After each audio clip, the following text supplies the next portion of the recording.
पण तुम्हाला असं वाटत नाही का साहेब की याच्यामुळे जे युवक आहे, जी जनता आहे, ती तुमच्यावर नाराज आहे असं वाटत नाही तुम्हाला? जनता बर जनता भिकार चोट आहे. साहेब, फॅमिलीचा शाईन आपले सर्व व्ह्युअर्स. खोटं बोलणार नाही. खोटं बोललो तो दोन बापाचा. बर साहेब. जनता भिकार चोट आहे. मला सांगा, मागच्या पंचवार्षिकला मला त्यांनी निवडून दिलं. बर 5 वर्ष होत आले आता. कोणीतरी आलं का माझ्या घरी विचारायला, अजिबात नाही. साहेब तुम्ही कसे आहेत, काय करतात, तुमच्या बंगल्यात तुम्हाला झोप लागती का, नाही विचारायला. तुमची एंडेवर फॉर्च्युनर चांगली चलती का, तिचा कुठं बिगाड तर होत नाही ना, तुम्ही घेतलेली 100 एकर शेती चांगली पिकती का, किती काम वाढ, तुम्ही टाकलेलं 5 स्टार हॉटेल चांगलं चालतंय, कुणीतरी विचारायला आलं का मला? अजिबात नाही. म्हणजे एकदा मतदान दिलं की झालं का काम तुमचं? हा, विचारायला जायला पाहिजे. आज धोका दिला ह्यांनी मला.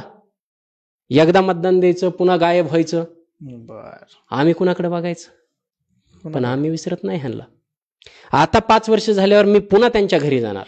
बर, मग ते किती बी विसरू द्या, कारण आमचं प्रेम आहे जनतेवर.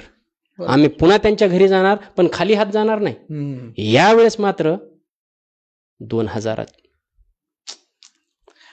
आमच्या फॅक्टरीत बनलेली चपटी घेऊन जाणार. का? त्यांचं टेन्शन मिटावं म्हणून. टेन्शन, थोडंफार चिकन मटन त्यांना भेटावं म्हणून त्यांना द्यायला जाणार. समाजसेवा आहे.